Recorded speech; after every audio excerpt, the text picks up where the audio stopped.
I'm Simon Quick, editor of Microscope magazine, and I'm talking to you from the Hammer Roundtable event. The event's provided some serious food for thought for both resellers and the distributor that hosted the event. Afterwards, I managed to catch up with a few of the key speakers to cover some of the main issues, including what sorts of technologies resellers should be interested in selling, as well as what makes a good storage distributor. One of the things that you were talking about that should be coming onto the reseller radar was fibre channel over Ethernet. Could you just explain a little bit why that's something that they should be becoming more aware of? Yeah, I think it's probably more of an awareness than an implementation technology at this point in time. What is interesting, I think, is that we're at one of those evolutionary points in the market. It's not a revolution in terms of infrastructure, which is our primary business. There are many reasons why other technologies will continue to grow and develop. So our core technology is fibre channel. That will continue to grow and develop for many years. But fibre channel over Ethernet is an important technology because there's certainly a recognition within certain markets in the data center. There's a need for consolidation of infrastructure. There's a need for cost savings, a need for power savings. There's a need to really enable certain environments that are much easier to manage. The cost of any installation, although it might be typically quite high, is a lot to do with management and how you actually bring that environment together. So where fibre channel over Ethernet does that is it provides an evolution rather than a kind of rip it out and put it all back in again. So if you look at fibre channel when it was introduced, that really was revolutionary. It wasn't evolutionary. You literally had to go out and buy a different infrastructure. Yeah. And that provided a certain gain to the market, particularly things like reducing backup windows, making the storage infrastructures easier to use, enabling server consolidation in a big way as well. Yes. So a lot of those things have been done. But we're moving into markets where virtualization, where green IT is important, where power saving is important. So fibre channel over Ethernet is an enabler for that. What it'll allow a lot of companies to do is to keep their fibre channel technology at the back end, which is the majority of the interconnect outside of the server.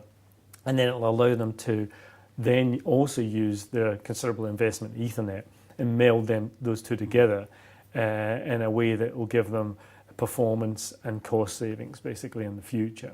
So the importance of the technology is that you can remain with your current technology today, but it allows you to evolve to an infrastructure which is perhaps more Ethernet based in the point of view of where the switching and the other types of environment are. So we've actually brought out what's called a CNA, or a converged network adapter. And what that is basically is an adapter which essentially physically looks like the Ethernet protocol on the wire, but within there you have the efficiency of the fibre channel framed data environment. And drill down a little bit further than that, essentially what we're looking at is there are environments where you can carry fibre channel over IP, but the issue there is that within an IP network, is that fibre channel data is effectively chopped up into the Ethernet in a fairly inefficient manner. What fibre channel over Ethernet delivers is it delivers an efficient fibre channel delivery method, but over the Ethernet protocol. So you're not dealing with the TCP/IP stack. You're really dealing with an Ethernet framing method with fibre channel deeply embedded within it. So as environments move on, it gives you the efficiency and the speed of fibre channel, but over a switching network, which is Ethernet. So it really means that for a lot of people moving forward, they'll be able to deploy an infrastructure which is a lot cleaner and a lot easier to manage. Now, that being said, the management issues in that environment are not completely resolved yet. So we're still at the stage of some of the definitions are being made, but there is equipment in the market. It can be tested by customers, and actually there is a lot of testing going on in real-world environments. So companies have the switching and the network adapters, and they're beginning to look at how they might deploy those environments. But as I said, the importance, I think, is really for people to start to maybe consider that and as a technology, because for a lot of resellers out there, they'll be familiar with the Ethernet technology, they'll be familiar with fibre channel technology. So it's maybe a good time, it's a good entry point for them to look at this type of thing going into the future.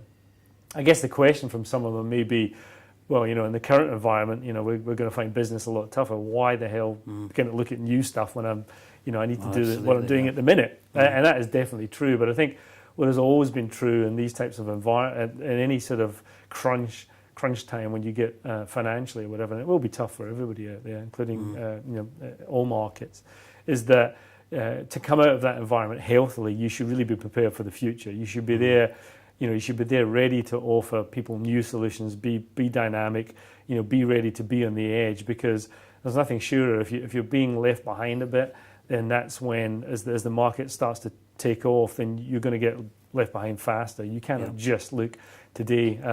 One of the good things, and perhaps bad things, is that anyone in the technology market has to be really looking to the future, looking at what they maybe deploy a little bit further on, because there's going to be some degree of trusted advisor into the companies that they're selling to. I guess what I'm saying is, by engaging with us and our partners like Hammer, they can have that trusted advice, because we're not attempting to say this is the be all and the end all in the marketplace. We're actually saying there's a natural evolution there which will come. We know that, and it's a good time perhaps to be starting to understand that technology and how it fits into the infrastructure. Brilliant. Well, thanks very much for that, Bob.